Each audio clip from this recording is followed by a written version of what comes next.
Okay, the Charter Township of Plymouth Board of Trustees regular meeting for Tuesday, September 24th, 2024 will come to order. Mr. Clerk, please take the roll. Supervisor Heising. Here. Treasurer Dorshevitz. Here. Clerk Borba, yes. Trustee Buckley. Here. Trustee Kermy. Here. Trustee Monahan is excused. Trustee Stewart. He's not here yet. We'll keep the board open for him, though, okay? Thank you. I did text him, just to make sure. Okay, Pledge of Allegiance, how about Chief Nightel?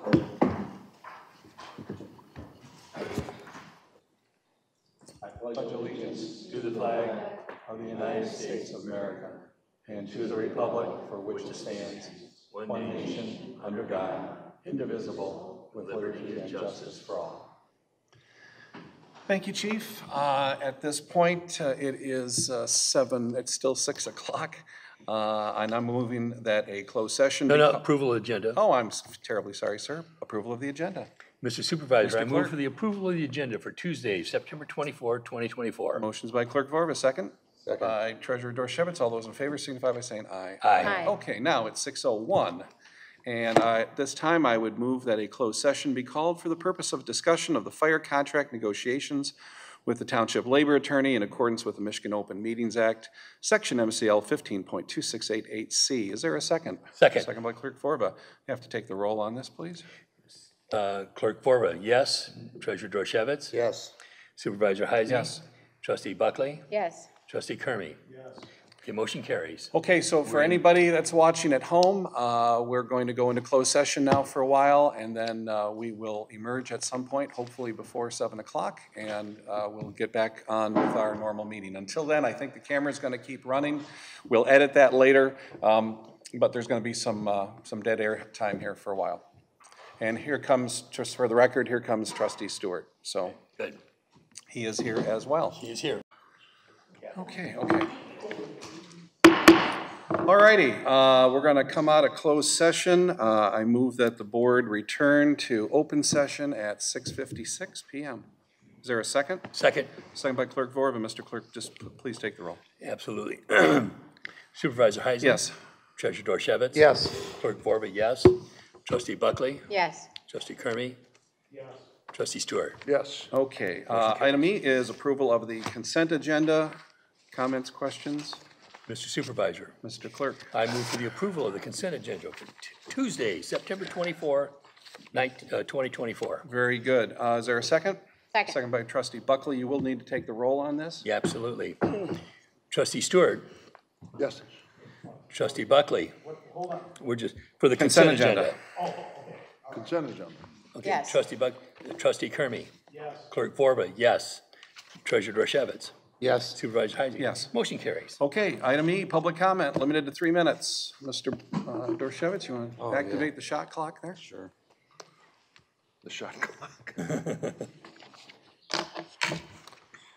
Good evening. Are you going to have any comments at the end? No, I mean, we only have to do it once. Can I have my 3 minutes? There we go. Good evening. My name is Sherry Underwood. I am a resident of 904A Rocker Avenue in Plymouth Township. I previously voiced my concern regarding the $50,000 payment as part of last year's budget as a rental fee to the Church of the Risen Christ.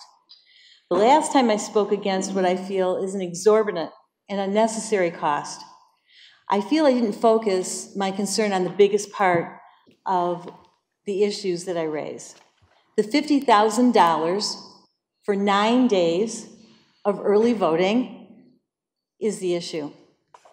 My understanding is that this fee was for renting a part of the Church of the Risen Christ for 9 days of early voting, and after November 2024 general election, we will have engaged in 3 elections in 2024.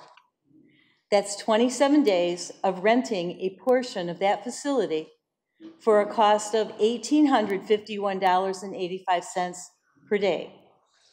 At the last meeting, Clerk Vorba stipulated that $1,851.85 daily represents market rent. The facts do not bear that out. Further, I have the rental fees directly from the Church of the Risen Christ website, not including the sanctuary, and the most expensive room rental is $95 per hour or $400 per event. Even if you took the hourly rate at 13 hours, the voting is open, that still only equals $12.35 per day. I request that this rental fee be placed into the public record. There are no other districts that I know of in our vicinity that paid anything, no rental fees whatsoever, to facilitate early voting. They found a way to do it without unnecessary expense. Not that I care about other districts, but this fee is outlandish, inappropriate, and unnecessary expense to the citizens of Plymouth Township. I request, while considering the 2025 budget and moving forward, that the board not spend $50,000 so recklessly, for it is not your money to allocate. It's not meant to forward special interest or garner favor. It's for the common good. And $50,000 is an inappropriate amount to spend to rent a church for 27 days. Okay, thank you. Anybody else at this time?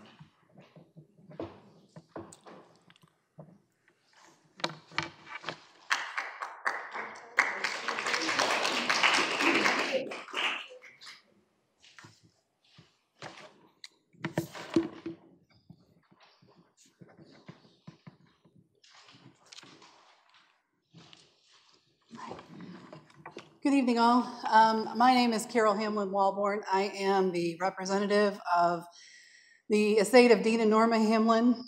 They resided at 42300 Schoolcraft from 1965 until my mom passed in March of this year. Dad passed about 6.5 years ago.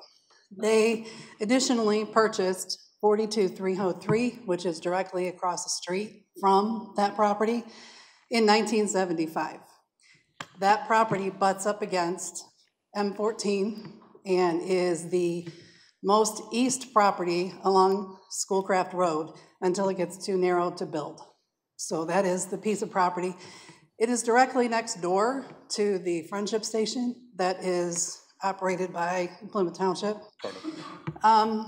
We are in the process of trying to move the estate and take care of their final things with them passing. We have run into a snag.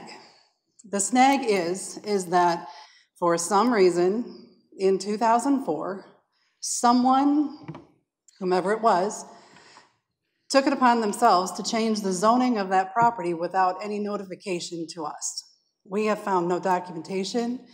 We have found no letters. We have found no correspondence. My parents never knew anything about it, to our knowledge.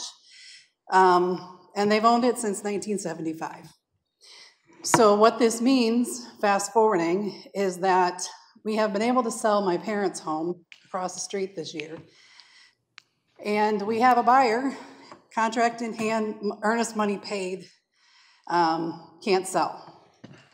And so what has happened is somebody changed the zoning from residential to public use. So I believe that there is something that transpired. I don't know how to prove it at this moment, don't really care to. I just want it fixed. Yeah. I just want to be able to sell this property. Sure. We are addressing at this point with the state of Michigan, because the state of Michigan, when they went through and put M14 through, they failed to give me or my parents a formal legal discussion or a legal description. So we're having to deal with that issue as well on the sale of this property.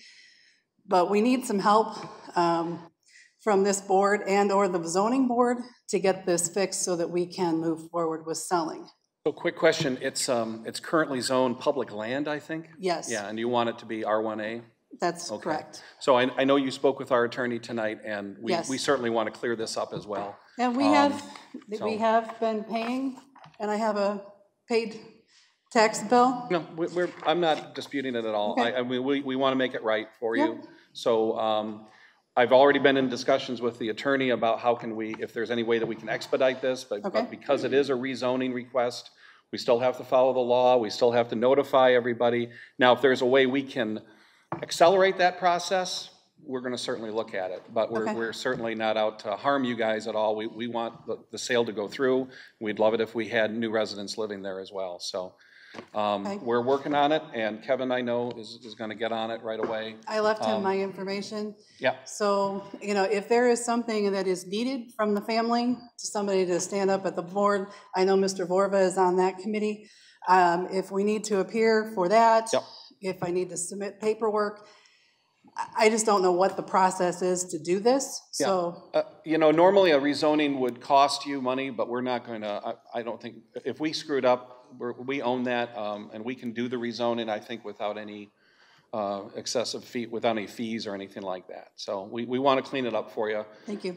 We goofed up at some point in the past, and but we want to make it up to you. So we'll pursue the rezoning, and hopefully we can get it done in an expedited manner. If you need something from us, a letter that would indicate our preference to have this rezoned, if that would help you out with the sale in any way, maybe we can do that too, at least as a stopgap measure. Yeah, Mr. Bennett has been in touch with the buyer's agent, and if there's something that can help in that arena, he's got that avenue to pursue that. I don't know that name or who they're working with, so. No, that's fair. Blocking the sale, the mortgage company won't loan money because of the zoning, is it the mortgage company, or is it the prospective buyer is nervous? Well, number one, we don't have a tax or a legal description, so, and we're working to get that remedied with the survey that's being done. And the buyer does not want to buy a property that has public use on it when he wants it to be residential and to live there. Sure. Yeah, we'll. This has to go to the planning commission? I would go to the zoning board, I believe. But if there's a way that we can, again, accelerate that process, we'll be happy to do that. And if you need a letter in between now and then, we can do that too. Well, we gotta hurry up, the ZBA meeting is the first week in November? Nope, Or we have a special? I don't think we're meeting at all in November. we're not meeting in We November. have to have a special? Yeah, we would do it what we have to do. We would do whatever we have to do. Yeah. Well, so we kind of, Yeah. Well, making sure that people are gonna be in town. Sure. yep. Well, we got to do notice. We got to do notices and everything like that, I think. Yeah, there's a notice process. Yeah. So, okay, good. Thank you. Thank you. We'll keep in touch.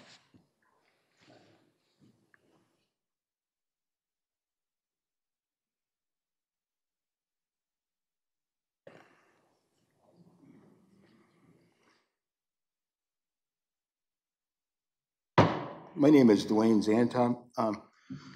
I just had some information I discovered today. Redford, the early voting is at Redford Town Hall, Westland City Hall, Inkster City Hall, Northville Township.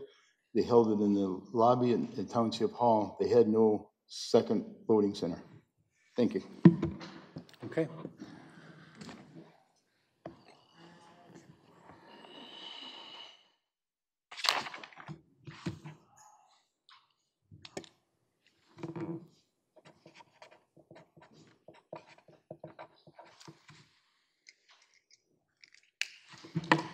Hi guys, Bill Pine, 46-year township resident. I'm here to talk about the apparent rumored plan to formalize the addition of 3 firemen into the fire department labor contract. From a technical standpoint, headcount should never be in a labor contract that's incompetent, especially with no analysis and a $500,000 price tag attached, and should be handled as an operational decision. But this is really a political issue, one of several initiated by Kurt when he was running for supervisor. On the subject of politics and politicians, at last week's candidate forum, 3 folks embraced being politicians until the audience turned on them. Jerry and 2 new faces, Angela Nolan and Michael Westra.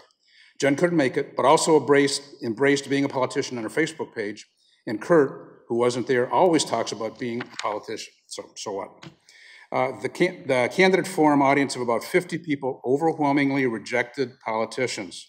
They wanted neighbors who kept taxes low, showed fiscal responsibility, didn't hide information on township issues, put their interests ahead of a small group of township employees and outside special interests like unions, and were honest, respectful, and civil in their discourse with residents. The 3 politicians here tonight, Kurt, Jerry, and Jen, came up short on these criteria. So what to do? I wasn't invited.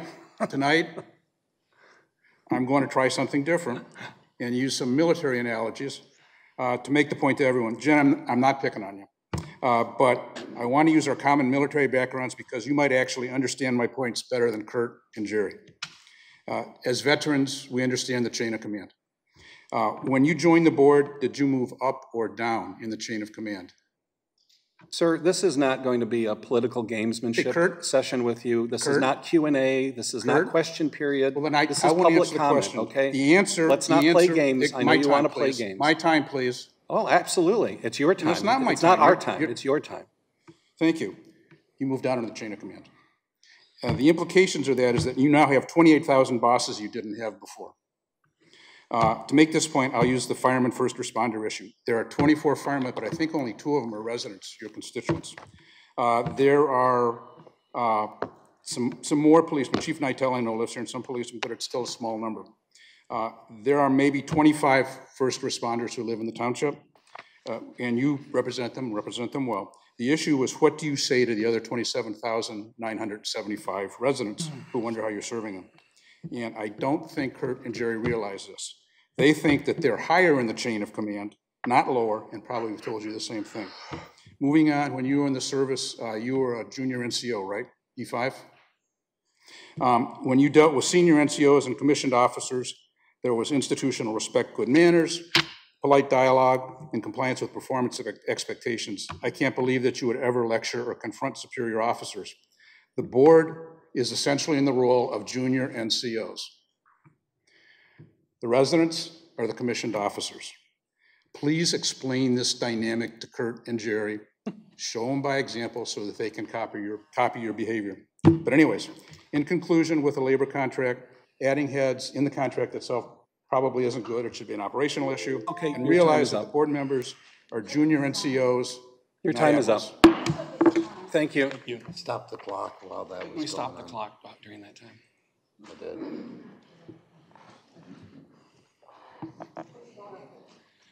But if she was a woman, he wouldn't have said that. He wasn't a man. Donna Broderick, 25-year resident of Plymouth Township. I'm standing before you because I want to briefly comment on the public comment. I come to a couple meetings a year, and I find in the past year, this segment that I feel is a privilege in an open meeting has been abused. I witnessed it right now. People are calling names, they're badgering people, they're berating them, and it's really disappointing. We're all here for one common good, to do what's best for the citizens, and the public servants, are you laughing at me? Are trying to do their best. Let's all be respectful here. Okay, sorry. Go ahead. I'll be respectful if people Okay. aren't laughing. They're trying to do their best. And like I said, every meeting that I've attended, people have yelled at people. They campaigned, like just now. They insulted Ms. Buckley today and at another meeting. I was very surprised. So I hope that perhaps with the new supervisor-elect, or maybe some of the trustees, that most of this audience likes or votes will change their behavior. I still think that we should not allow clapping, booing, cheering. I know that in the Robert Rules of Order, that is not proper way of having meetings. And I know Supervisor Heisey has done his best to control things, and I thank you very much for that. And I wanted to thank you for your time serving as supervisor, and I wanted to thank Trustee Monahan, but she's not here today. So that's all I wanted to say, that maybe think about that before you come up here and maybe have a real substantial issue. Like I enjoyed listening to this woman's issue with the zoning. That was important. And this other woman's issue about the taxes with the church. Not, berating people or saying who you're voting for, or even yelling or clapping. Trying to have maybe a little bit of civil discourse would be nice. Thank you. Okay, thank you. Anybody else?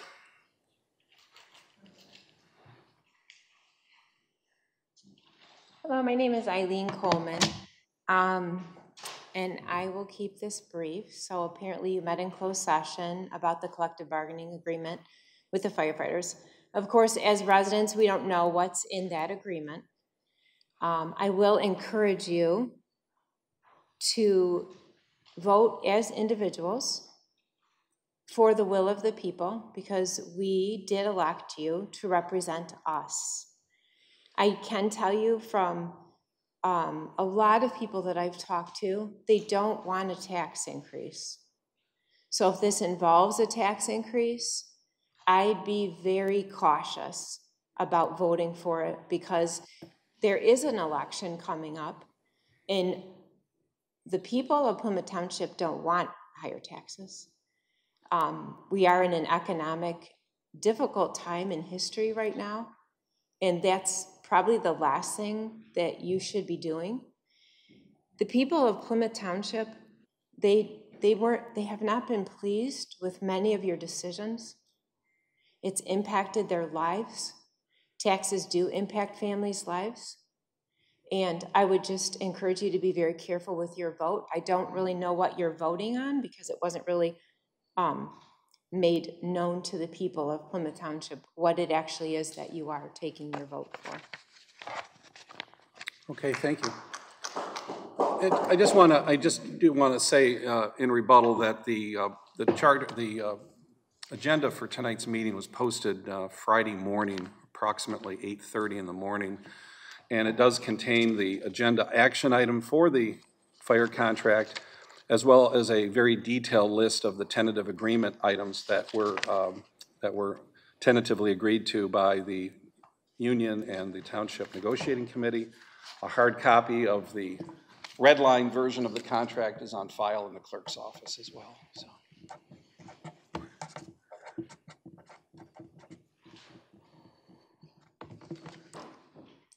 My name is Jeff Peters, 12+ year resident from the township. Very similar to Eileen's comments. You know, I've lived in Plymouth Township, as I mentioned, for it's almost 13 years. I enjoy living here. I think it's a great community to live in. I enjoy the fact that our property taxes are lower than other communities that are of a similar, let's call it landscape, for lack of a better, coming up with a better word at the moment.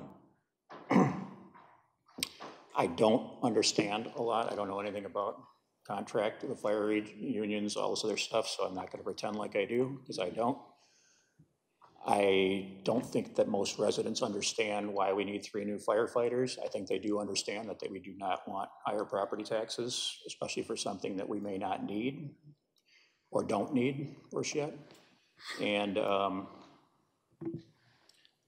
one, and I think I believe a lot of the residents of Plymouth Township are people who believe in small government and definitely do not believe in Mr. Heitman's comments from months ago about let's build something on every square inch of Plymouth Township. We like peace and serenity, which is what we have in Plymouth Township as residents here, and the vast majority of the people want that to stay that way. And part of that peace and serenity is knowing that somebody's not digging in our wallet when we're not looking. Thank you.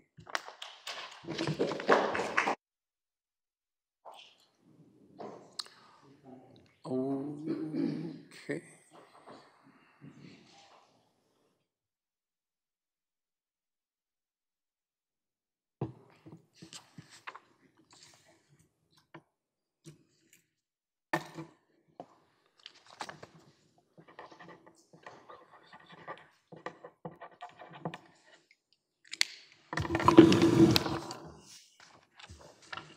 Mary Pine, 46-year township resident. A thank you to Audrey Monahan for the info on the Belleville meeting concerning the dumping of the Manhattan Project nuclear waste, which has a half-life of 2 million years in Van Buren Township. We were unable to attend the start of the meeting with poor acoustics, but we heard enough to shake our heads at the similarities to the Northville Downs situation. The biggest differentiators, of course, are the greater magnitude, audacity, and irresponsibility of moving this nuclear waste to a populated area with the acknowledged health risks. This actually meets the definition of evil. Similarities, residents were finding out by word of mouth, which speaks to press manipulation. When solid question comments were asked, stated the technique of altering the topic posed was utilized to avoid accountability. When a state rep audience member brought up the issue of campaign donations, endorsements, influencing lawmakers, politicians, the politicians reverted to the self-centered I, me, my dialogue. Beware of politicians. Politicians put their welfare first with special interests and their agendas, and we've just seen a double standard tonight with the laughter on stage. Jen Buckley circulated a postcard right before the primary stating that she is not a politician. Days after the primary, she declared herself a politician and went to work advocating for the firemen, not you, the residents. Was this to keep one of Kurt's promises as the firemen were used as pawns in his unsuccessful bid for re-election, disrespecting both the residents and the firemen? Angela Nolan has stated that she is running for her first political office with an interest in DEI and an endorsement from the MIA, sounding very much like Kurt, disregarding the residents.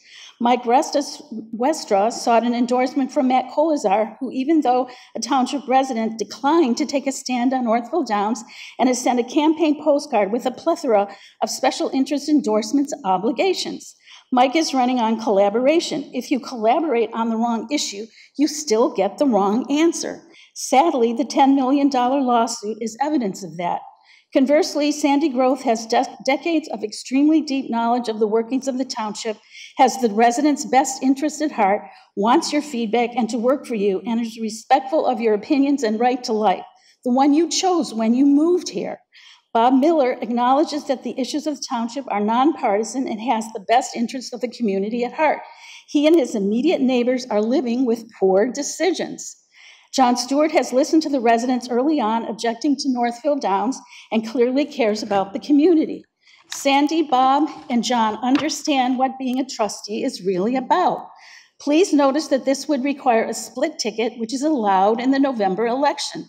The township's functioning is nonpartisan. Please vote wisely for people who stand on their own character and skills, not endorsements and obligations for the good of the community. Thank you.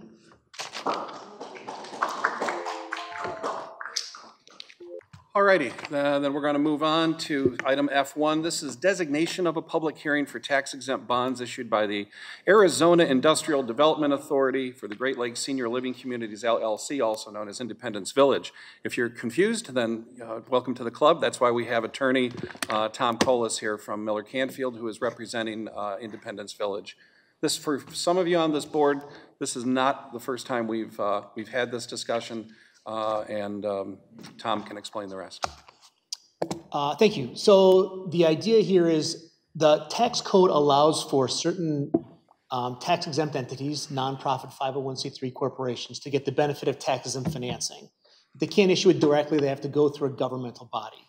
So back in 2019, Great Lakes, drawing a name, Great Lakes Senior Living Communities had bonds issued by this Arizona Independent Industrial Development Authority to finance the acquisition of that facility plus 7 other facilities in Michigan and Ohio. And the Arizona Authority is the issuer of the bonds, and they the payment of the debt service is the responsibility of Great Lakes Senior Communities only. It's not an obligation of Arizona in the Industrial Development Authority as the issuer of the bonds. They are just a conduit. They provide the access to the tax-exempt bonds, and Great Lakes is responsible for all the debt service payments. Because the bonds are issued on a tax-exempt basis, the Internal Revenue Code says wherever the projects are located, there's a requirement that the community in which a project is located hold a public hearing on Arizona issuing the bonds, tax-exempt bonds, for the benefit of Great Lakes. By holding the hearing or approving the issuance by Arizona, it does not obligate the township at all in connection with any debt service payments on the bonds. The township does not become liable on the bonds. All you are providing is host jurisdiction approval for federal tax purposes. That's what was done in 2019 by the board. When those bonds were originally issued in 2019, they're looking to refinance those bonds through the same entity, and so they want to go through the same process of getting host approval. So that's the request to hold the public hearing at the upcoming meeting on October 8th for that approval. Okay. Any questions? Yeah. Number one is, why was Arizona selected as the state to issue the bonds? Is that the headquarters of this company? Nope, they're a multi-jurisdictional entity, and because these facilities are located in more than one state, they chose there's only a few entities that have multi-jurisdictional authority to issue these types of bonds on behalf of 501c3 corporations. If all the assets were located in Michigan, there were Michigan-type entities that could issue that debt, but Arizona is one of the few entities that provides multi-jurisdictional authority. Second question is, why are they refunding the bonds? The interest rate is relatively high now, isn't it?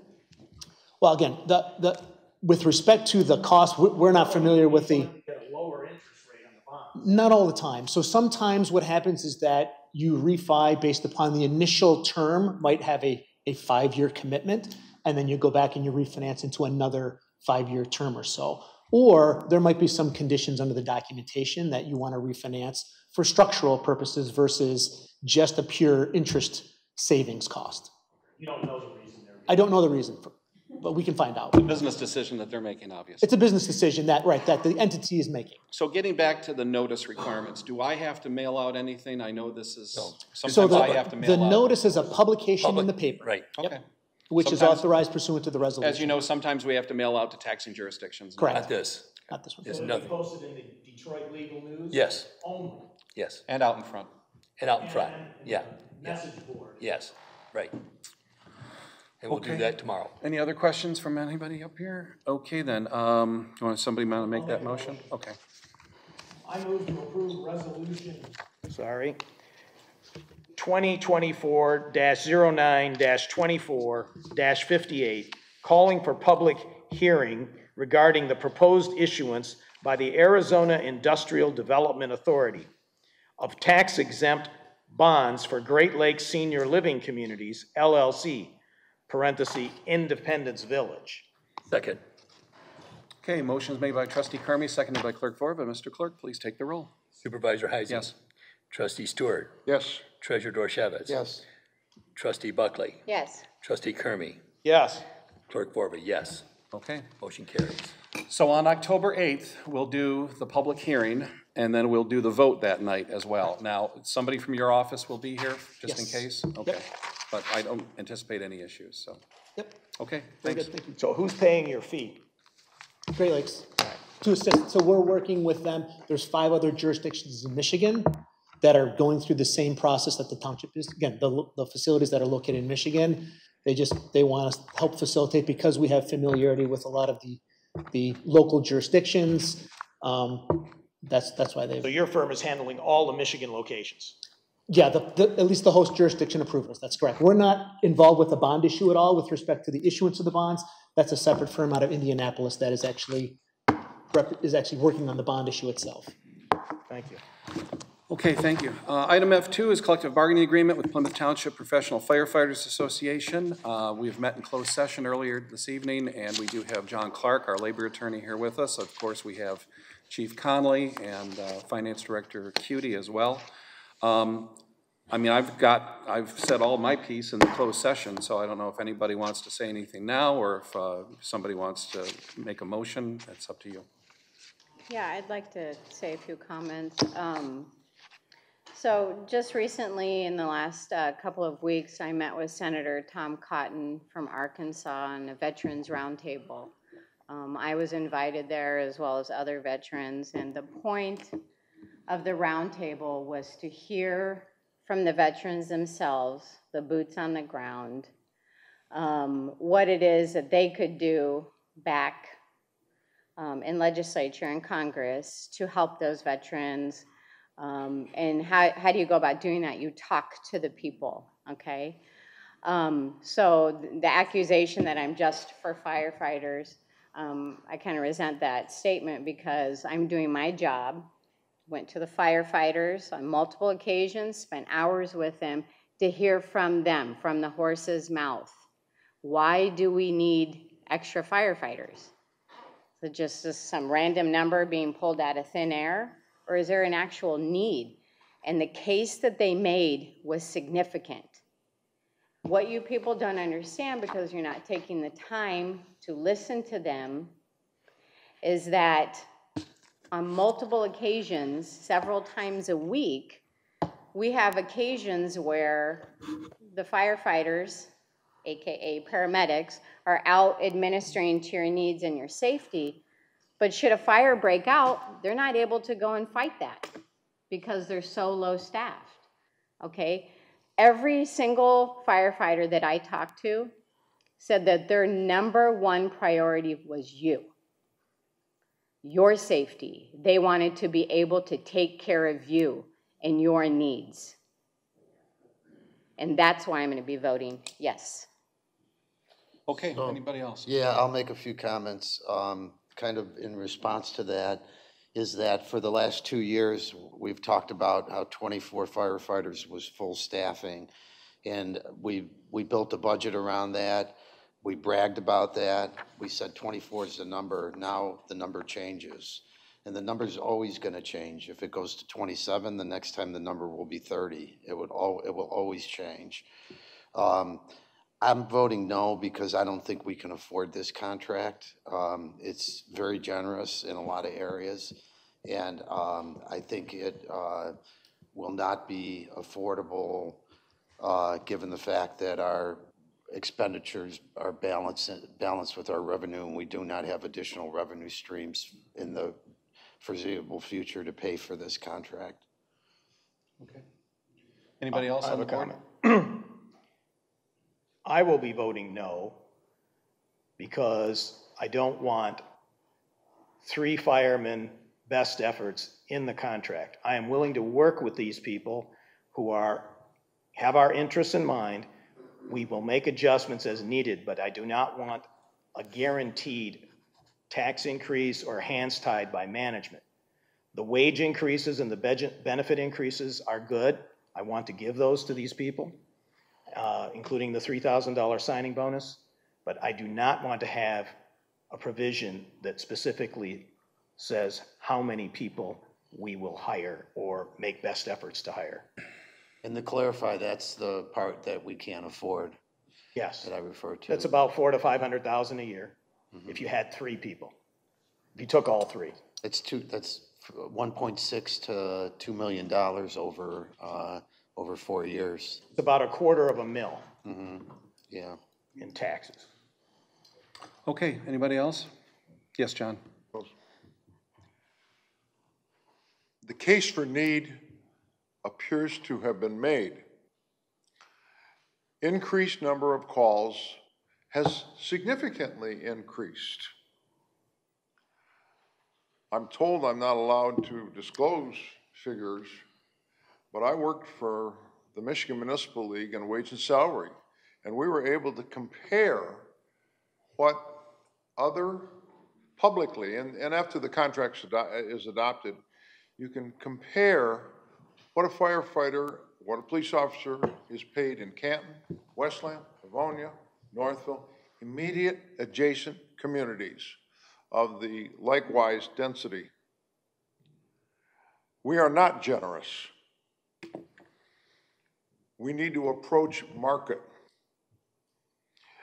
And the big picture here, as confirmed by both the Attorney John Clark and the Chief, is we are in a market of very difficult hiring and retention.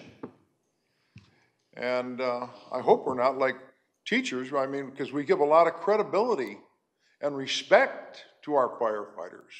We're going to have an open house here in a couple of weeks, and we have a light industrial component of our community. And if you look at the number of calls and the intensity of what's going on, that's why I'm voting yes, because I think the case for need has been made. Thank you, Mr. Supervisor. Okay. So 2 years from now, there'll be a tax increase. No, and that's Bob. on you, John. Bob, Okay, Bob, you guys. misspoke. Guys. Bob, you misspoke. And when someone Legally, dies we are in a committed fire, to 24. that's on All right, you, guys. Well, no, I'm not You going all- to put up with that anymore. Okay, guys. We are legally committed under this contract to 24, All 3, okay, period. okay. Knock it off, all 3 of you. Just kidding, I'm done. I know. So let me just make a couple comments.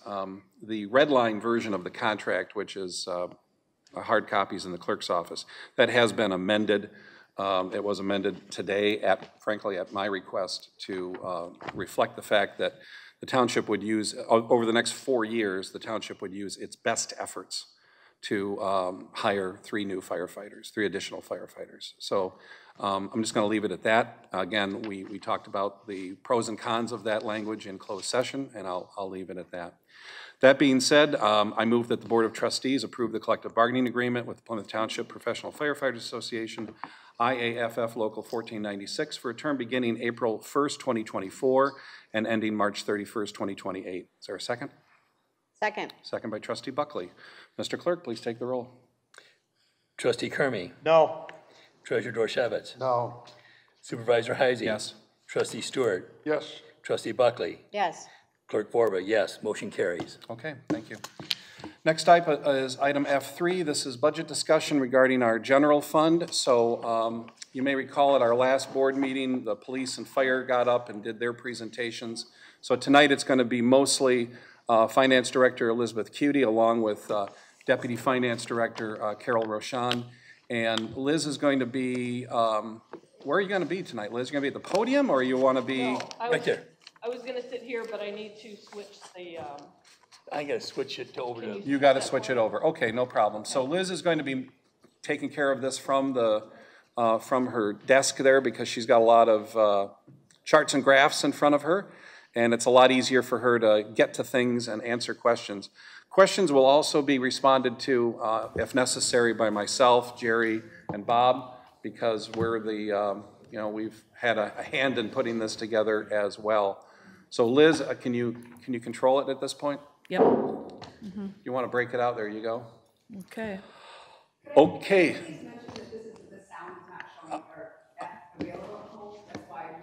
Okay. Well, Jerry, you want to let them know that she can't hear it? So.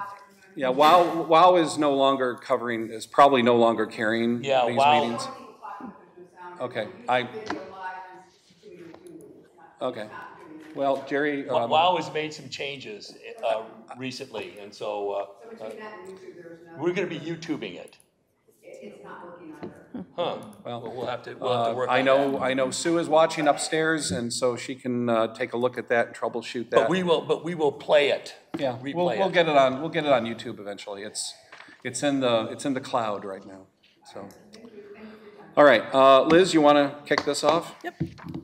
Okay, tonight I'm going to be going through the general fund and some of the other, what we call governmental funds, and also the senior transportation fund. We're going to talk about fiscal year 2025 budget, and we also put together a forecast for fiscal year 2026, but not a lot of time is going to be spent on those numbers. So tonight we're going to discuss general fund, the drug forfeiture funds, the IRS asset forfeiture fund, the opioid fund, the ARPA fund, the capital improvement fund, and senior transportation fund. So we'll start with general fund. So this is a pie chart to kind of give you a high-level view of what the sources of our revenue are. The biggest chunk here in the lime green color is property tax revenue, and that's about 57% of the budgeted revenue. The next biggest chunk is in this yellowish gold area, and that's any grants that we receive, federal, state, local grants. That makes up about 20%.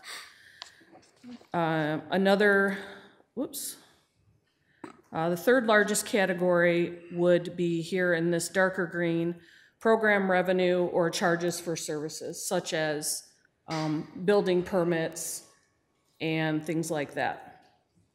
And then the two smallest categories are made up of intergovernmental revenues. That's when the general fund provides a service to any of the other funds. There is a journal entry made to charge the fund that's receiving the service and to record the revenue in the general fund for the service it's provided. And then the other category that's very small is interest income and other miscellaneous items. Liz, how do you want to do this if we have questions? Question by the end of the page? When you're done by each page? Yeah, I guess we could do that. Each page is fine, yeah. All right, so just signal when you're done. Okay, all right, so any questions on this? Yes. State revenue sharing is in the federal/state/local grants? Yes. All right, so that's the biggest chunk of that, right? Yeah. Probably close to $3 million, something like that? Yep. And I just received an email this afternoon. I did not have a chance to review it, but it looks like we finally got the updated information on the revenue sharing payments. Did it go higher or lower than what you guessed? I don't, I'm You don't know. assuming higher. I did not have a chance to dig into that this afternoon, so I'm gonna be looking at that tomorrow. It But just I'm going came to in assume late it's today. gonna be a little higher. So, any other questions? So just to point out that the property taxes, that the voted property tax millages for police and fire total about $9.5 million, correct? Nine. Yeah, that's correct. Yep. And the point I was going to make was that that doesn't cover the cost of police and fire. No. Yeah, it's about 13 million, police and fire. So, and it's not, there's no meaning behind my comments other than I think people need to be aware that those millages that we're paying for police and fire don't cover all the expense of police and fire.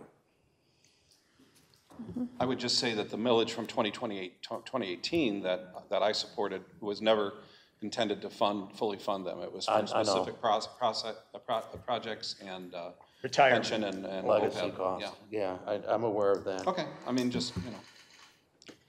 Liz, all set? Anybody else on this chart? Okay. Okay. And remember, board, I'm assuming that you all have your draft budgets in front of you that were presented to you on August 30th, I think. And that ties to what you're presenting, what we Yes. got on August 30th. Yes. Yep. Yes. Okay, so just a quick comparison between the 2025 budget figures and the 2024 amended budget as it stands today. We are just expecting $130,000 in additional revenue. I will make the additional point, though, that there are grants that we typically receive every year, but we do not always recognize those revenues until they come in or we've received some sort of correspondence. So I do expect that there will be some additional grant revenues, you know, and this budget is very much subject to change at this point, but just wanted to make that point. So you've estimated conservatively, Yes. i.e. lower Yes. for grants. Mm-hmm. And Yeah, we this can't- number does not include any forfeiture money. No, that's in a separate fund entirely. Yep. Okay. All right, so just some quick highlights of the revenue figures. Taxes are a 6.2% increase over the 2024 amended budget. 5% of that increase is attributed to Proposal A, which addresses inflation. That's not true. It's inflation. Prop A reflects inflation. Mm-hmm. And so this is the past 3 years, it has gone up 5%, which is the highest it's been in over 30 years. Mm-hmm. Before it was always 3 or less. Mm-hmm. And so the past 3 years, it's gone up to 5, and that's the limit. Prop A does, it limits Yeah, if Prop A is a cap to avoid the problems of the 80s, early 90s, where people would get a 20% increase in 1 year on their property tax. That's exactly right. Could not afford it, had to sell the farm or whatever it was. So this limits it, and the reason it's 5% is because of inflation. And the supervisor doesn't control that, by the way. So. But he does Neither control does the treasurer. He does control new development in the township, which was 1.2%. So you're welcome. Good. All right. Revenue sharing, which we just talked about a little bit. We've got that budgeted right now at $3,056,800. As I said before, that's a preliminary figure, and it is a slight decrease actually from the fiscal year 2024 amended figure. But I'm hoping that when I open up my email tomorrow and I read that I can happily add some money to those line items here for the next draft of the budget. Was it because you have to? I'm kind of confused because you have to hunt and peck through a spreadsheet or something, or is there some kind of a formula that you have to add everything up? Just got new information. You just got it. 5 did- o'clock. Okay, so it's Yeah, done. I did just get new information. Okay, cool. Just I had was not had a just- chance to read it today. All right. So, there is a significant local contribution that is supposed to be coming in the next couple of months, hopefully. A $100,000 contribution by Meyer that is designated for our tree fund in the general fund. And that is pursuant to the court order, so. Charges for services, which are things like permits and things like that, parks and rec fees. We've just budgeted a 2% increase. It's a little difficult to project those, but we've budgeted a 2% increase in those. And so fiscal year 2025 is budgeted at $2,207,000, a small increase of $44,500 over the current amended budget. Does that include planning fees from the plant? Yes, I believe it does. Is that right? Yeah, I think it does. That's building department inspections, engineer, all that stuff. Yes, it does. Planning, It which does. is, so the stuff that's not escrowed, it's actual fees, all right. Like for a land split or a rezoning that we're hopefully not going to charge for this one out here. We're not. No, we're not.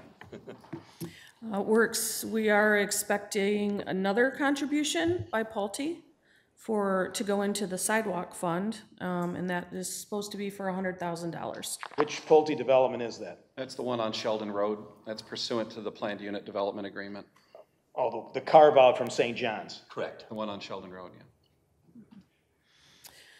Interest income is conservatively budgeted at $600,000, and that is a 21% decrease from the 2024 amended budget of $759,000. What did you assume is the average rate for the year, or how did you do it? What was the methodology? Actually, Bob provided those numbers for me, so he might be able to speak to that a little bit better than I can right now. I think we lowered it to 3.75. But it was a blended assumption. Sure. I'm looking up. And the Fed Average this year for 2024 was 5%? About 4.8, Yeah. around 4.8 on average. This was before the recent rate cut. Yeah. Yeah. Fed will be lower. Yeah, we had an inverted yield curve Yeah. so short-term money was earning more than long-term money, so we got that benefit last year and the year before. Yeah, we did. Sorry, I'm looking up the CBTRS. Okay. All right. There is an item in the current budget related to a piece of land over near where the DPW building is. It's currently budgeted in 2024, but there's some uncertainty surrounding whether or not we will receive that this year. I opted to be conservative and not put it in the budget for 2025. All right. Bob, can you tell us what happened, why they didn't make the balloon payment in June? Because I can answer that. They've been making payments monthly, but it's been very difficult for us to obtain the money from them. The financier of this project has basically ceased making payments and refuses to make the balloon payment. Kevin Bennett has also now filed tell us what you have done, Kevin. I filed on behalf of the township a land contract forfeiture action, which would mean that it's in district court, which means it's a summary proceedings, which means it can be handled quickly and efficiently. The remedy that the township is seeking is to recover the property. All right, and that's what happens. Or if they come up with the money? Well, there's a difference between a forfeiture and a foreclosure. A foreclosure has a right of redemption period. It's also done in circuit court. It would give the purchaser 6 months to redeem that. The other thing is, if it's a circuit court action, the township can sue for money damages. In district court, it's a much more fast process. There's no right of redemption period, and it's just to recover the property. So the township will retain the money that the buyer has paid already and get the property back. Yes. It's called a writ of restitution. Yeah. So we decided not to seek a situation where they would be able to redeem the property. Correct. Okay, so then we have to sell it again. Yes. Or we can hold on to it indefinitely, so. Well, they spent a fair amount of money Yes, they did. on engineering and planning and county approvals.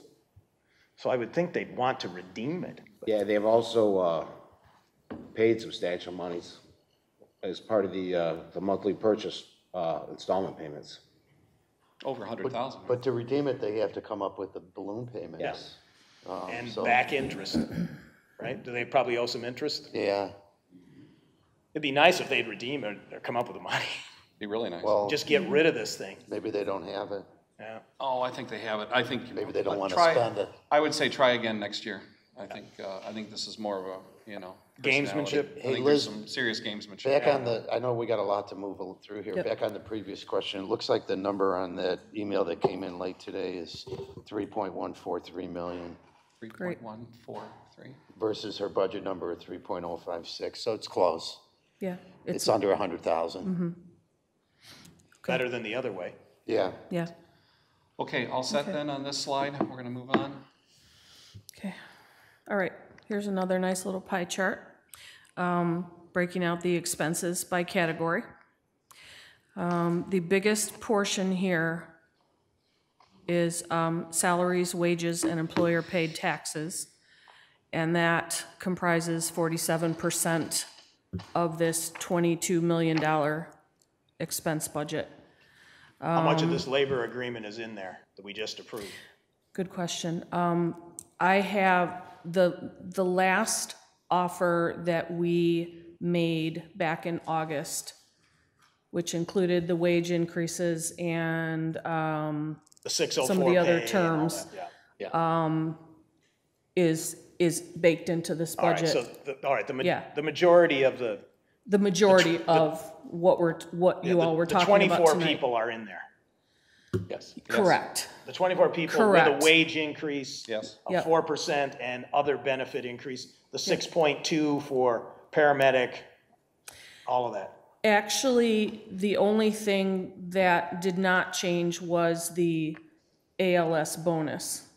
That's been in there since like April. It was in July, we also had that.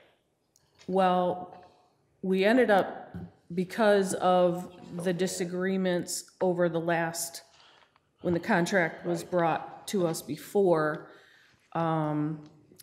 I left it alone Like with the old contract. with the old All right, but contract. it's probably 90% in there. It has to be baked in. It is. It's Yeah. not a budget buster at all. All right. Yep. So Liz, you point Okay. out in here that if you add those three pieces of pie together, the personnel, the total people-related costs is 70% of what we spend. Yes. Where's that line that says wasteful spending that people always that say they're gonna cut out? But the point I'm making is that there isn't much that we spend money on other than people. If you have cost reductions, the only way to get cost reductions is through reducing people. Well, there are some others, but where you don't have to take people. I don't think you're gonna find them. Try me. Okay, so, all set on this one, guys? Yeah, I think so. This is pretty self-explanatory here. Okay. Okay. High-level view of the expenditure totals. 2025 budget is at $22,301,900. The 2024 amended budget is $22,324,500. So there's a slight decrease. I'll make a couple of points when I get a little further along. Okay. Okay. Some of the highlights of the expenditures: salaries, wages, and employer taxes are budgeted at $10,539,000.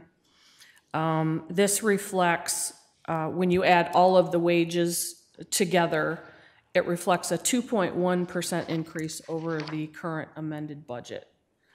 It reflects differing levels of increases for the different bargaining groups, and there are no increases budgeted currently for elected officials or non-represented staff. We've got some increases budgeted for Planning Commission and Zoning Board of Appeals meetings. We've budgeted for the Planning Commission $250 per meeting as compared to $140. I believe this is the first increase that's taken place in quite a while. Yeah. No, it's probably been 10 A long years. time. Oh, at least. Yeah. And the Zoning Board of Appeals, we've increased that stipend to $200 per meeting from $100. Headcount is pretty stable in this budget. When Chief Nitel went through his budget presentation, he talked about some new positions. So there's two placeholders in the budget for new staff in the police department. But other than that, all of the other departments pretty much are the same. Health insurance is budgeted at $1,399,000. That is a modest increase. We were fortunate with our claims experience. Medical is showing a 4.5% increase. Dental is showing a 2.1% increase, and vision, there was no change in the cost to that. Retirement benefits is another piece of the pie. That's budgeted at $3,622,000, and that represents a 13% increase over the current amended budget. And it includes a couple of different components. It includes a OPEB contribution of $250,000 to continue to bolster our OPEB fund. Currently, the contribution is voluntary, but the decision was made to put this in the budget just to keep chipping away at that so that we can get our funded ratio up a little higher. Currently, our funded ratio is 71%. No, that's for pension. That's pension. OPEB is 29. Sorry. OPEB is about 29 Yep. and pension 7. Sorry, my mistake. That's okay. So the number there, funded ratio equals 29. You're trying to keep it Moving. the same, or Move you it don't? up. We'll move it up. What is the lag of the actuarial report? Is it 2-year lag or 1? That's a 2-year. It goes back to, on pension, it goes back to 2023, so. And the OPEB, I think, is 1. Yeah, we just met with the actuaries last week. Yeah. But that was for pension. That was for, I know, but Yeah. we went into all these other things too, so. Yeah. So for pension right now, our best estimate is 71%, and then for OPEB, it was about 29%. I would say we're probably higher than 71 right now, just given, I mean, you know, the stock market, I think, just hit another record today, and we're probably at about a 72 or 73. That'd be my guess. It'll be interesting to see where we end up at the end of the year. Yeah. But we won't know that for another year. Okay, I'm Okay. good. Retiree healthcare is also in that budget, and that's about $584,000. As I mentioned at the last board meeting, we got into this just a little bit. The $584,000 represents a 3% increase over the 2024 amended budget figures. We received new information about the changes in the Medicare Part D prescription coverage, increasing by quite a bit, 41%. I'm going to have to add that into the next version of the budget because it's not in here. So. And that 41% was impacted all employers, I understand. Yes, yeah, it was due to the Inflation Reduction Act. So. How's that for an upside down name? Yes, it is. Yeah. So that's, that's another $200 and something thousand that is going to have to be put in the But budget. in order to balance, then we're going to have to cut something if you're going to add $220,000. Is that right? Because right now, we're perfectly balanced.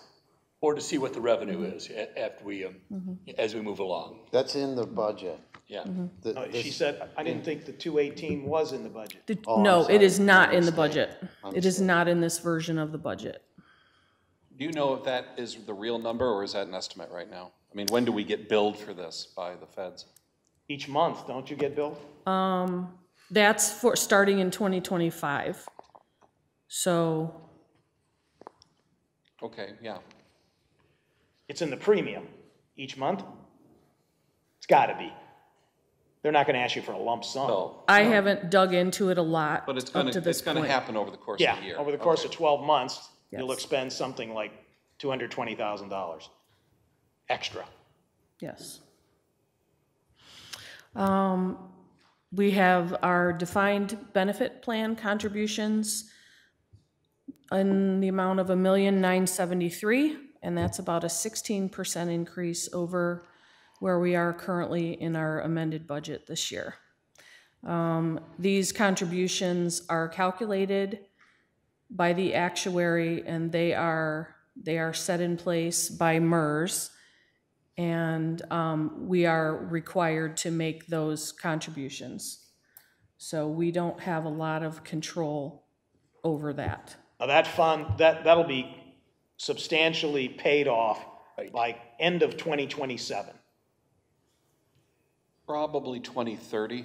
Yeah, Now, sometime before in the we near were at future. 2027, but the stock market's been soaring. Yeah. I'm surprised we can't keep the 2027, but we'll see what the actuaries say. Yeah, see what the actuary says. Well, they don't, yeah, it's a little bit more complicated than that, because they smooth the gains over a period of time in order to soften the blow of the losses.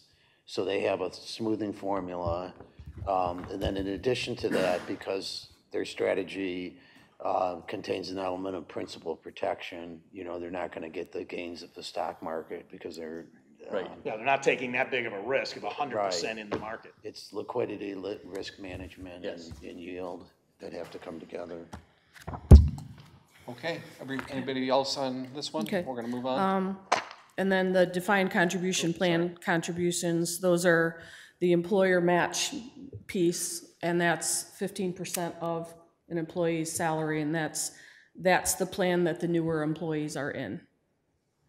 So that's budgeted at $815,000. Okay, we're gonna move on. Okay. Capital outlay, budgeted figure for capital outlay in the general fund is $850,000. This is a substantial decrease from the 2024 amended budget due to some major purchases that have been made during this year that will not be made next year. So, and those are listed right there, the three biggest ones. The sidewalk gap program, that's been, I guess, suspended for the rest of this year. Nothing's been put in the budget next year for that. So I don't know if there's The gonna be some sidewalk gap discussion. program was $250,000 over budget this year, so I terminated it. And I'm gonna leave it up to the future boards to decide whether or not you wanna continue that program. Yeah, I would hate to see this go away. We've made such significant progress on it. But if the money's not there. I do want to remind everybody that we were able to do a lot because we used ARPA money for this. So, but even before ARPA, I believe we had still budgeted $300,000 a year, but it was, the cost overruns for this year were just unacceptable. Outrageous, yeah.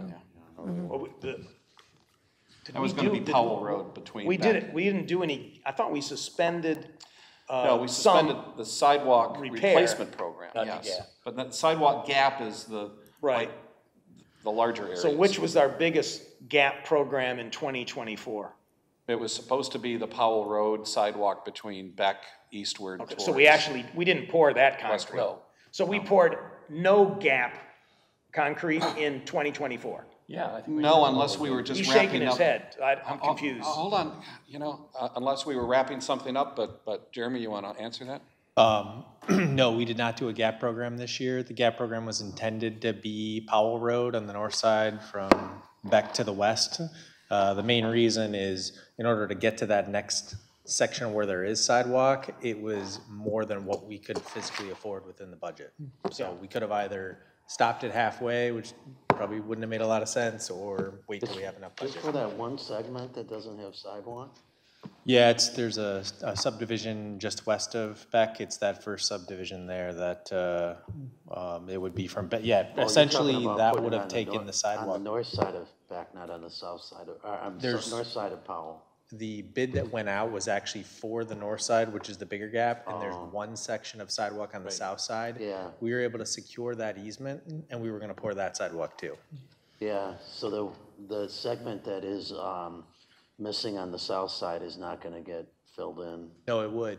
Oh. It not this year, but that was part of the Powell, what we bid out Yeah, to see the yeah. price, yeah. But so right now it's suspended. Correct. So the sidewalk gap program has been suspended for next year under this budget. The sidewalk replacement program was suspended for this year, allowing us to catch up for all the past years and to resolve outstanding issues. Okay, got it. And where is the, Chief Nantel mentioned about the radios? Where is that in the? Well, I can answer that question. It is not in this budget. I have recommended at the last board meeting that we look at some other alternative funding source, such as a bond or payment plan of some sort. I'm also right now, I think it's premature to figure out how much we're supposed to buy, what the technology is. We're doing the research, but it's not mission critical yet, but we do have time on our side. But before we do any kind of bonding or creative financing for this, we need to know exactly what we're buying and how long it's going to last and who's going to maintain it and all that stuff. Who's got the ball on that? Who's leading that? We're working it together. But we've met with Motorola, we've got pricing. We're not at end of life, but we're very close to end of life. So it's not a right now today issue, but it's a very quick issue. So you guys are preparing a one-pager summary of what your findings will be. You're working on it. That's correct. Yeah, and we tried with the grant, and that we didn't have any luck there, so we tried alternate sources as well. And again, this is a regional problem. It's potentially, I think it might be a national issue at this point, but it's not any fault of our own.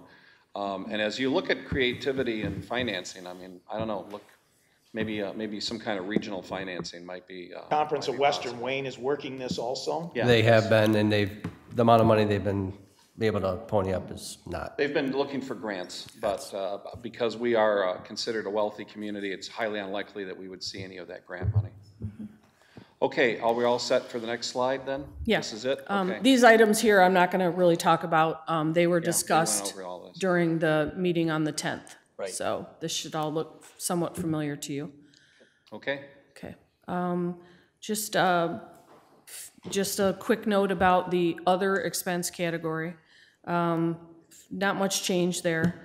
The only thing I do want to point out is we've got a transfer in the amount of $34,700 from the general fund to the Township Improvement Fund, which is where we keep our emergency monies, to replenish it for a couple of emergency repairs that were made earlier in the year.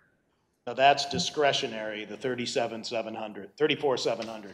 We don't have to do that if we're squeezed, correct? Correct. Because that's just transferring between accounts. It's not mandatory. Wooden nickels between each other. Okay. Yep. What do you mean by that? I don't follow. What I mean by that is that if he wants to cut it, he can cut it. But you don't have to replenish the fund. We set aside $50,000 for police, fire, and Township Hall, and DPW for emergency building repairs, such as the leaky roof, failures of the HVAC, and other things. It's only designated for buildings, not grounds. So we'll just let the roof leak? No, we already fixed it. Get a bucket. So anyway, I mean, that's what that's there for. So that way, because in the past, when oops items like this come up, it's just like being in your household. You got a leaky roof, you know, you got to find the money for it. So this allowed us to have money on hand that we could tap into right away without going through budget amendments and trying to dig up the money. Without going through a direct board. We had the money. Yeah, true. Yeah, because you authorize it in your budget. So when I got water pouring into our emergency management room and Jerry's election area, we got to fix it. So okay, all set on that. Okay. So, quick look at fund balance. So I've projected out to the end of this calendar year what the fund balance might be, and that's our beginning point for 2025. So if everything came in exactly as I budgeted for, we would end up with a fund balance of 9.4 million. And that's total fund balance, including all of the categories that are in the fund balance. That includes the building repair fund, whatever we call that? Is in that fund balance or not? That includes the assigned amounts that were established, not the building fund that we were just talking about. Other amounts that were assigned in the general fund balance, set aside for police, fire, parks and rec, and The elections. encumbered stuff. And Yep. this is encumbered and non-encumbered and allocated. Things like PEG fees that we can't tap into unless it's relevant to that, that source, or building department fees. So we've gone over this many times. I mean, we know what's in the fund balance. Okay. Okay, and then just, this is a recap of the current assigned items in the fund balance. What's election compliance? This is all the money we set aside last year for all those categories. I mean, we kind of encumbered those.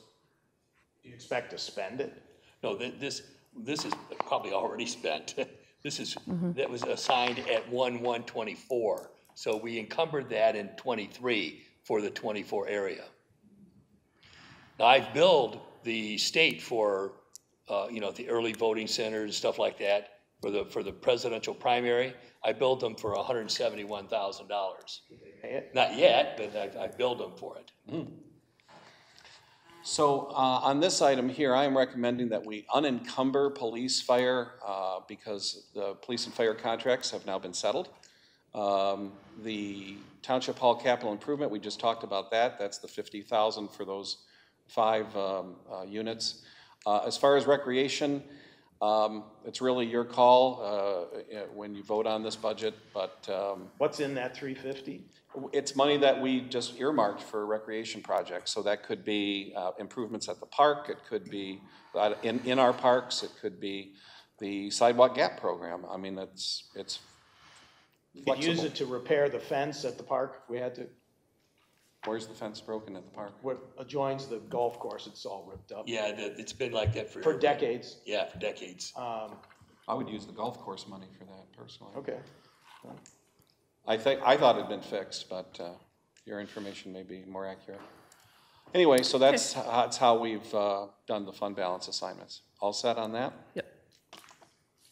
Okay, moving on to the first of the drug forfeiture funds. This is the federal drug forfeiture fund. I do not have any revenues budgeted for the forfeiture funds at this time, other than interest income, because we never know when we're going to receive money. So right now, all that's in the budget is a modest figure for interest income. And then we have some ongoing expenses that we pay for out of this fund, taser lease agreements and cartridges, training cartridges. And then the fund balance, we have some money there. You didn't do that. So I did that. that's what I'm budgeting for the end of the year fund balance. Operating it separately. Do you have a question, Bob?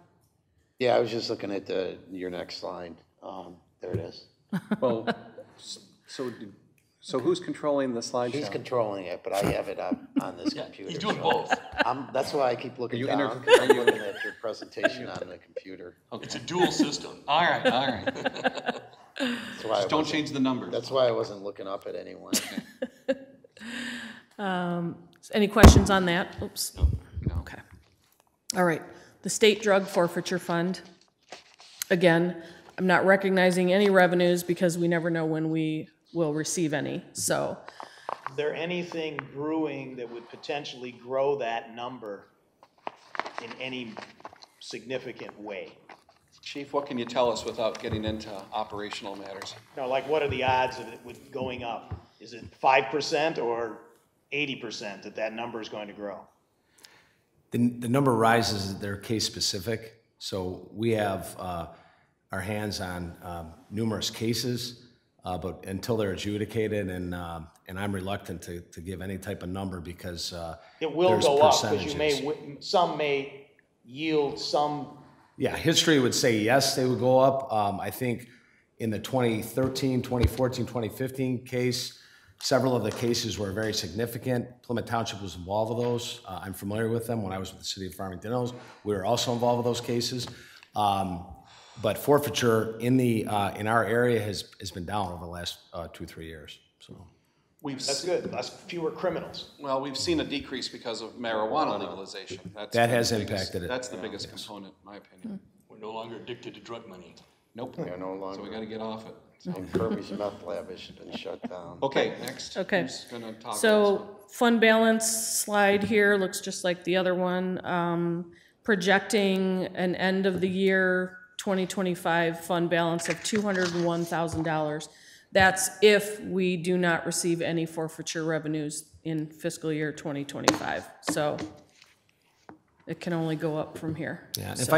if I could add also that we are getting forfeiture from both our task force officer positions with Homeland Security as well as the Drug Enforcement Administration. So both of those units, the Homeland Security unit is also a money laundering unit, as well as they work narcotics cases. DEA obviously runs narcotics cases, but they also have involvement with money laundering. Okay. I am not as familiar with this particular forfeiture fund.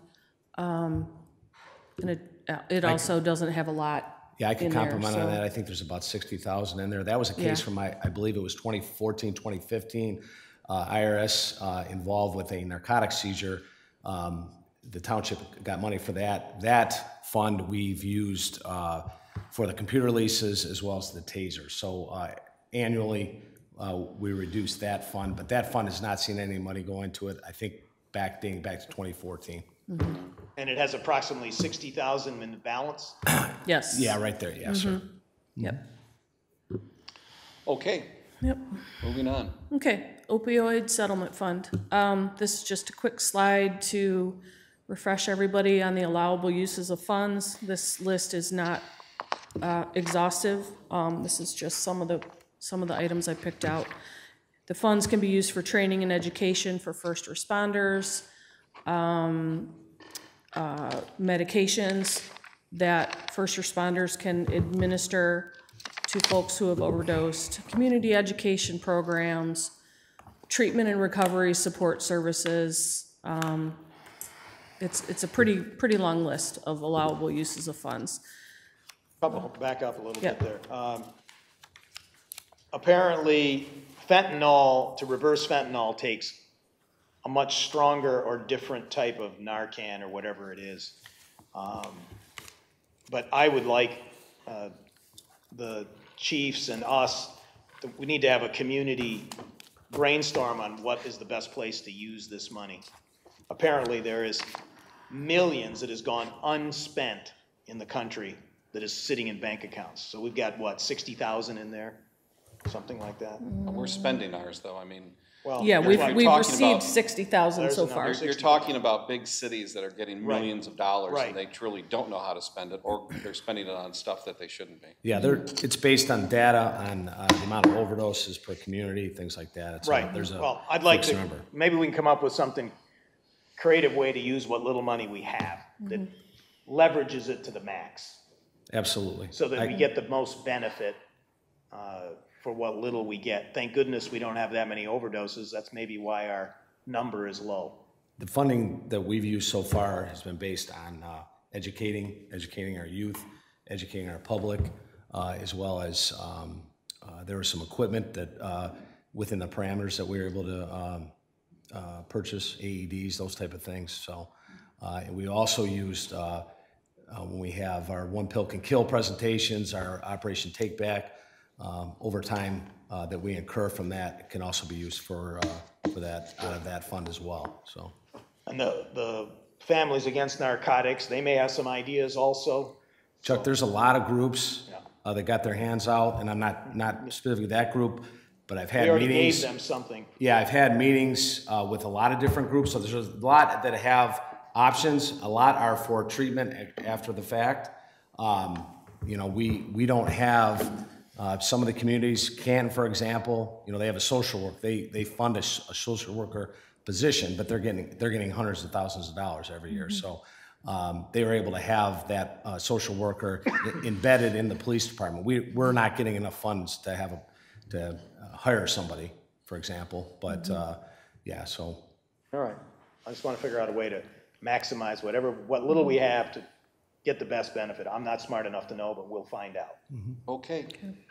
We're expecting to receive a total of $226,000 in settlement funds through the year 2038. Okay. So. Yeah, looking at it, 2023, we got about 26,000, 2024, 31,500. It goes down after that, 12,000, 13, 13, 14, 14, 13. So it lowers as it gets older. But those are the estimates that we get from the lawsuit. We just have some placeholders in this budget for just wages and supplies and other community outreach expenses to help educate the community members. Of course, this is all subject to change if somebody comes up with a different use for the funds, but that's what's in there right now.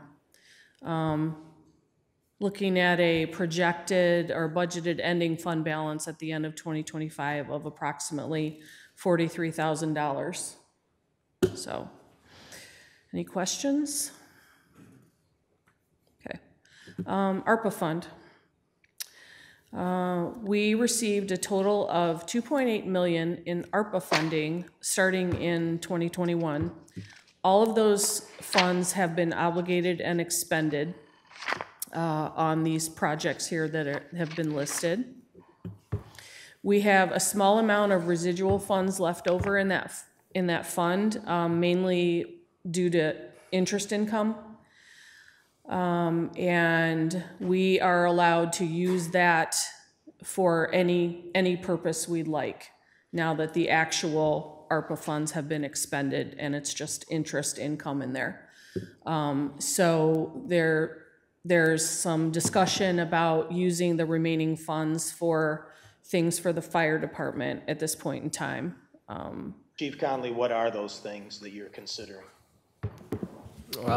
Lucas device, the additional bricks box for station to broadcast the bricks over the radio, and upfit for the new battalion chief vehicle.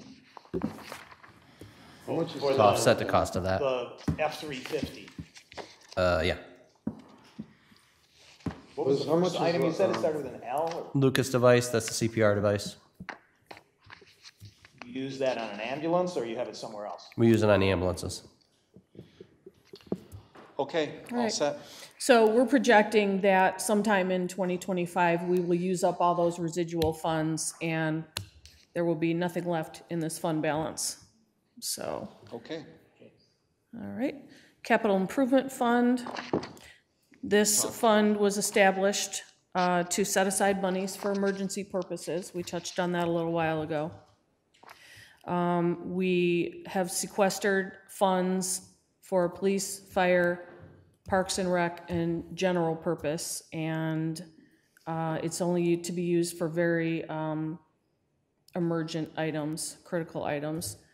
And then we try to replenish that fund as things are spent, but it is not mandatory, as we talked about. So right now, we've got a little bit of interest income budgeted for that fund. You can see here I have the corresponding transfer in from the general fund to replenish. And nothing is currently budgeted to be spent. We're budgeted to have an ending fund balance if we make that transfer in budgeted ending fund balance would be $191,400. Okay. Transportation fund. This is the last fund. Quick recap. This fund keeps track of the transactions related to transporting seniors in Plymouth Township and the city of Plymouth. We do allocate costs between ourselves and the city of Plymouth, and we base that on ridership percentages. City of Plymouth utilizes it a little more heavily than we do. Their ridership percentage is about 60 to 65%. Tokens can be purchased for rides, and that ends up being about $10,000 annually in revenue. We have a small sum of money there for the community development block grant that offsets our portion of our costs. And we bill the city of Plymouth for their share of the cost about $100,000 annually. On a variable basis, how much of our costs are being recovered from the fares, the tokens? Variable cost is gasoline, the labor. Forget about depreciation and that. But if you can't, let's talk about it. Yeah, it probably would take more than a couple minutes. Right. Well, we may have to consider raising the token price to cover. Well, we just did, once we got back after COVID, we did raise them again. So. Right now they're up to $10. It varies from all over $2 to $10. Yeah, all right. Okay. Does anybody know why it costs $10 to go to the fresh time? No, well, it's $10. Bush's is only 4 or something? I don't know about that, but I know it's... Might be a typo. No, to go to further out locations like U of M Hospital or other hospitals that are further away, it's $10 because it takes the bus off the road and it can't service other people. So we have to make up the difference. So. We did purchase 2 new buses that were placed in service several months ago. Those buses were purchased with a combination of ARPA funds and some very generous local donations. We are anticipating seeing a savings on fuel and other auto maintenance expenses. We did have to put depreciation expense in that budget for the 2 new vehicles, and that's budgeted at $20,000 per year for the next 5 years. The previous vehicles were fully depreciated, so we did not have to put any depreciation expense in the budget. So this is what the budget looks like for the transportation fund. Total revenues of $165,200, budgeted expenditures $157,700, leaving us with a small surplus of $7,500. And fund balance is projected to be around $197,000 by the end of fiscal year 2025. Any questions on that? Oop. Okay. That's it. That's Thank it. you. Okay, any other broader policy questions for Liz? Okay, so, okay, thank you. Thank you, Liz. I think all department heads need to bring you a list of possible reductions, cuts, if we have to make them. A ranked, ordered list. Okay, well, you can make that request well, later we might as well on. start working on it now. So that's, the more time you have, the better. If we're as tight as we think we are, we need to be careful that we're not going to do anything that puts us in a hole. Okay, then, we're going to move on to board comments. Let's start with Mr. Stewart. Received several phone calls on Monday morning regarding construction being set up on Haggerty Road and very loud noise. Then the neighbors on the east end of Lake Point started calling around And the positive result was a message to me that they wanted read at the board meeting. Finally got a terrific response from Lieutenant. Lake Point also had an auto theft, and we had some other breaking and enterings. But here's the message. I got a terrific response from Lieutenant Kudra. I got some real answers. He knows how to call balls and strikes. We shall see what happens, as it's supposed to rain tomorrow, Tuesday, but Wednesday will be the real test. I hope we have a noise ordinance. The big house is now measuring decibel levels during football games, and they're asking people from time to time to raise the decibel level. So we know that sound is important, and we know that it can be calculated. So we appreciate your presence on the east side of Lake Point there. October 7, I have a representative from the DNR coming to answer your questions. He will be at the Elks building after 6 or 7 o'clock. And is he talking predominantly about deer car crashes or deer management? What? The DNR. Yes, the DNR, no, wait, keep this simple. I am not speaking. I secured, it took me 3 months. There was a meeting in Lansing, July 11th, and it was determined there were 58,000 deer car crashes in Michigan last year.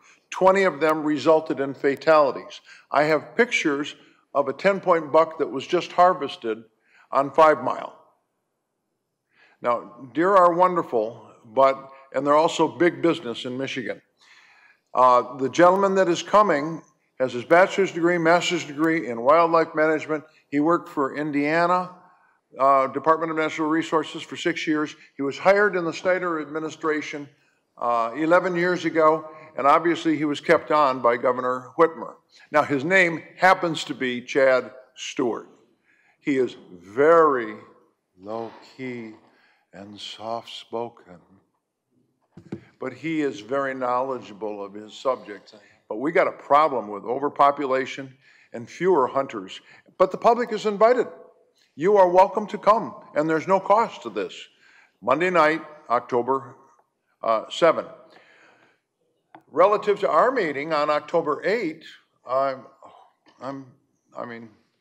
Trustee Kermey called me and said, how did we get the entrance to Lake Point on 5 Mile south, Lakewood and Crestwood, all 4 corners? The pavement and other sections were repaved by Florence Cement Company. Well, lawyers have a thing when you argue and you have adversaries, but when you come out of it, and sometimes you have more respect for the other lawyer. The county commissioner down in Canton, Duma, or what is her name? Who was the current county commissioner? Oh, who are you talking about? What? Melissa Daub? Melissa Daub, yeah, Melissa Daub. She will tell you that the most effective, she's a Democrat and a young person. She will tell you that the most effective person on that board of the Wayne County Commissioners is Terry Marecki. Terry's coming here on October 8th. She has a wonderful assistant named Grace Modes, and Terry has a direct communication with the head engineer, and they're trying to even set aside, Supervisor Heisey should be interested in this, they're trying to set aside a separate fund for township roads and to meet the needs of repaving in townships. But I'm very glad to encourage you to come on October 8th, and she's going to bring plenty of business cards, and we can send her emails. And as I said, she has been described as one of the most effective Wayne County commissioners. Thank you very much. Okay, Trustee Buckley. Hi, no, nothing here. Okay, Bob. Tax season is completed. We collected, we had about 500 that were not paid, which is a little bit higher than normal. So we sent out reminder letters today. 500 parcels? Yeah, 500 parcels, including personal. So it was about 410 real and about 105 on personal. But a lot of them, they're pretty much the same names you see every time. So. And they pay up later on. They redeem themselves in February? Yeah, eventually. So we sent out the bills for the sidewalks. I think I mentioned this in our last meeting. I've got a little bit of pushback, maybe about 8 to 10 that either claim they belong to somebody else, or they had reported defects that were not corrected, but we're working to collapse those. And that's about it. Okay, Jerry? Yes, thank you very much. Just to let you know, we're in the process of processing all of the absentee ballot applications that have come in, those people who are requesting new ones, and the people who are on the permanent absentee ballot list. And we will be mailing out on Thursday morning a little over 8,700 ballots to the post office. So depending on how fast the post office can get that done, some of you may receive them on Saturday, some maybe Monday or Tuesday, but you should be receiving them by that time. If you're on the list and you haven't received them by the end of next week, let us know, because then we can track them down and see if probably there's a problem with the post office, something like that. And whenever we do have those issues, they're usually pretty good at assisting us. It's important for me to once again explain the early voting process. As you know, the people of the state of Michigan overwhelmingly amended the state constitution to allow early voting. The people in Plymouth Township likewise overwhelmingly voted to amend the Constitution. This process is in the Constitution. Voting is a fundamental right. We can't not do it. We have to do it. Some communities have more space in their facilities. They have multiple facilities that they can do this in. We're not one of those places. When you have an area that you're setting up for an election, there's a system the state wants you to use in setting up a voting precinct or system. You have the reception kind of area. You have an area for people to vote privately, and then you have the tabulator, and you have to keep a 10-foot distance away from the tabulator at all times, so you're not watching the person vote. There's no space in this building for that kind of operation. One, because this room we're using for the AV counting board. When all these ballots come back in, thousands of them, we'll be processing them in here and in the multi-purpose room.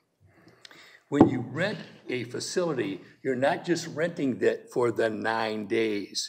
You're having it held for you for any time that you need. When you are voting, the voting is 9 days, but you have setup time. So you have weeks before, weeks after that you're building this setup that you have to use this facility. This facility also has the drop box, so you're renting the real property that's outside for that. You have a room in this voting center that's the size probably of what you consider an average bedroom size. This room is where all of our electronic hardware is. So we have to hardwire internet coming in. You have to hardwire all of the cameras into this room. So you're not just renting it for the 9 days or 27 days.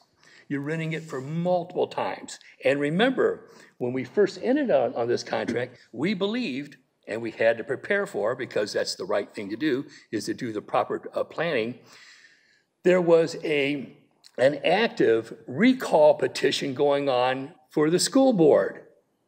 And that would have happened in May. So you had to make sure that you had the facility for those weeks before, weeks after, all of the cameras, the equipment you put in there. We had to allow for that. Now, it just so happens it fell apart, but when you do the lease, you say, I'm going to need it for this period of time, and that's the lease. You don't get to afterwards go and change it. So whenever you're trying to lease a property, you try to go someplace and say, you know, I would like to have the space this day, and then I would like to have it for this week and this week, and the person's going to say, and what am I supposed to do with it the rest of the time? It's going to be hard for me to lease it to someone else if you take all these periods of time sporadically through the year. And so that's why it costs what it costs. Now, you heard me just say that I build the state of Michigan, and I'm allowed to allow for all this stuff, all the cameras and the internet and the machines and all that. I billed $171,000, and part of that is this lease. Now, will they pay me? I don't know, but it's allowable billable time. So it's coming from the state. Now, that is your money, but it's not the township's money that's being used for that. And what I would like to invite everyone who's here, and especially you, ma'am, is when this meeting is over, I want to walk you through my area here that I use for election services, just to overtly demonstrate that I don't have the room to do this. The center out on the Friendship Station is not suitable for what might happen. Remember, in 2020, we had 2,400 more people voting in that election than we did in 2016. We have the potential for it to be even greater because we have 24,100 registered voters, and in 2020, we had 19,000, about 500. So there's a potential of another 5,000 people that may vote. And we have to prepare for the worst case scenario. You have all the parties and all the pundits and everybody encouraging everyone, please vote early, vote early, vote early. I have to be prepared for that. I can't just say, well, Jerry thinks it's going to be like this. Well, if I figured that wrong and all those people showed up, you'd be in here saying, boy, Jerry, you were pretty stupid. You didn't plan very well, did you? So I have to plan for the worst case scenario. And so that amount of rent for that space for that period of time, understanding that they can't rent it in between to other people necessarily, because who's going to rent it from them? You may get some people to do it, but you're not going to be able to realize as the person who's leasing the property, the landowner or the entity that has the property, you have to work with them on that. And it was negotiated. And it was negotiated a less amount of money than they were already getting from a previous lessee by thousands of dollars. So they were doing us a favor. And the daily thing is for something different. This is extended use. And so we saved, they cut thousands of dollars out of what they were getting or what they could potentially get. And so this is a good deal because it's all in one place. It's fairly centrally located, which is one of the requirements in the state law says that I have to contemplate traffic. I have to contemplate accessibility for all kinds of, whether handicap or senior citizens. I have to contemplate the load of where the voters are at. The majority of the voters in this community are west of Sheldon Road. That's where the vast majority, all those things have to be taken into consideration in the law. Jerry's not making this stuff up. It's in the law, and I have to do it. And I'm trying to do it the best I can for the least amount of money and then trying to recoup some from the state. But what I want to do is when I'm done, I would like to walk you, ma'am, and anybody else that wants to see, I'll walk you through my area and show you that I have no space for this. We can't do it right out here. There's no room for it. We can't do it out there where everybody comes in to do their business. Now, we set up for people to vote absentee when they come in. In the next 40 days, they can vote right there. But again, we have to allow people space to do that so they can do it privately. You can't have dozens of people in there doing it.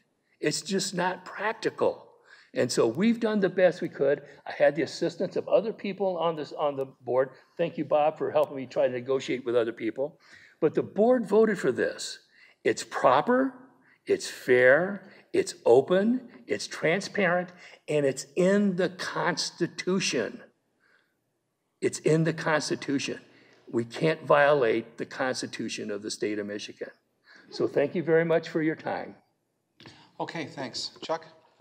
Jerry, for local elections, just for the school board, you still are required to do 9 days minimum? Local election, like a bond issue? You don't have to, but you want to reserve that area in case you need it for something. So if you had a school board recall, you don't need to have 9 days? You don't have to have that. You can, but you don't have to. Matter of fact, the 9 days in the law says you could do it for even longer, and there's some communities, they're doing it for 30 days. Canton is doing it. So we're just doing the minimum amount because about the cost. But you know what? The public voted for this overwhelmingly. And so when you want something, you've got to pay for it. Okay. Can you bill for the labor Yes. for early voting? Yes. But you did not? Yes, we did. You did. That's in the 171,000? And also for we can bill it for early voting for the primary and for the general. So we're going to do separate billings for each one of those things. And we're hoping that we can recoup a large portion of the money. And realize, folks, and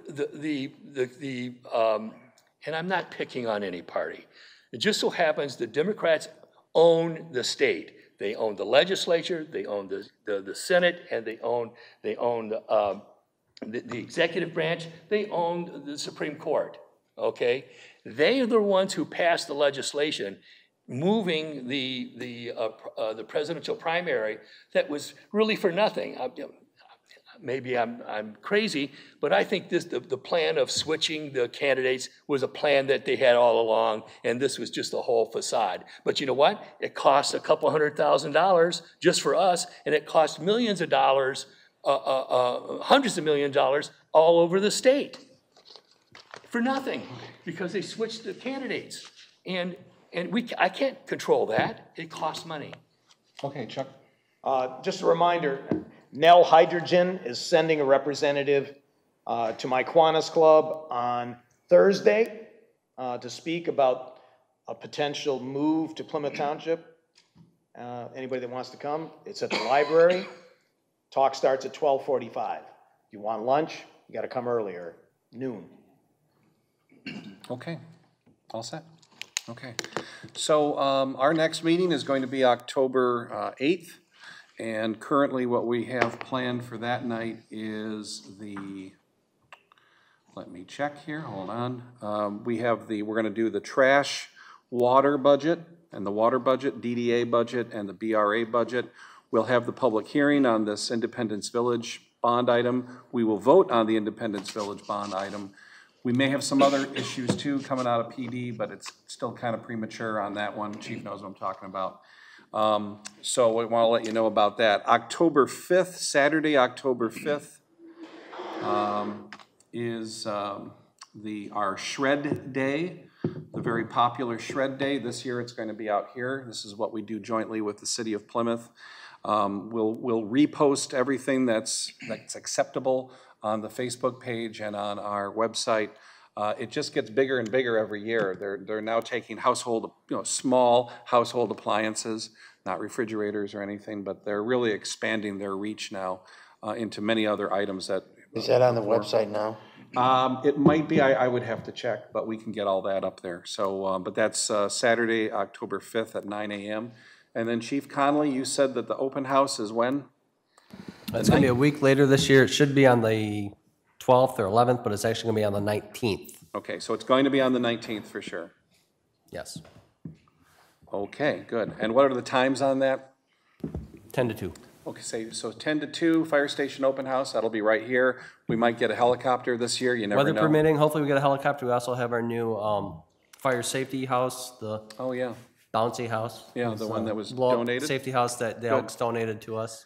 Well, that'll give everybody a chance to see what the fire department really does and talk to the firefighters, find out what's happening. Please come. Hey, Kurt. Yep. So hold on. We've got an event coming up too, Faith in Blue on October the 11th. Okay, the Faith in Blue event. Northridge Church from 5 to 7. It's a Friday night. It's going to be very similar to the fire open house. All of our federal partners, state partners, county partners will be here. I sent the board an email on this earlier today. Yeah, and that's going to be at Northridge. Northridge Church, yes, sir. Okay, good. All right, well, you saw we had flyers out there tonight. We're very proud that Plymouth Township has been named Michigan's first and only World War II heritage city. And this, we have the flyer back there from the Detroit Free Press article. This Heritage City, World War II Heritage Cities program was created by John Dingell, Congressman John Dingell, as part of the Management Recreation Act of 2019, which recognizes, is designed to recognize a World War II heritage community or heritage city in every state of the Union. And so we are the only ones who were selected for Michigan, which is a great testament to the hard work of Wendy Harless and the members of our Historic District Commission who made the application. I did a letter of support, as did Congresswoman Dingell, who is our Congresswoman, so we want to thank her for her advocacy on this as well. We will, more information will unfold as the year goes by, but I think this is a great feather in our cap, and really it's centered around Phoenix Mill, which was sold to us or sold to a private developer by Wayne County. And Phoenix Mill was, of course, a place where mostly women worked during World War II to build components for B-24 Liberators and other aircraft as part of the war effort. So really, really nice that this beautiful old facility gets to be recognized as well. So a lot more things will be happening. I think, Trustee Buckley, you can partner with these guys as well on veterans events and things that we can do as part of this very unique designation. So with that, I will entertain a motion to adjourn. So moved. So moved by Buckley, supported by Clerk Forbes. All those in favor signify by saying aye. Aye. Thank you.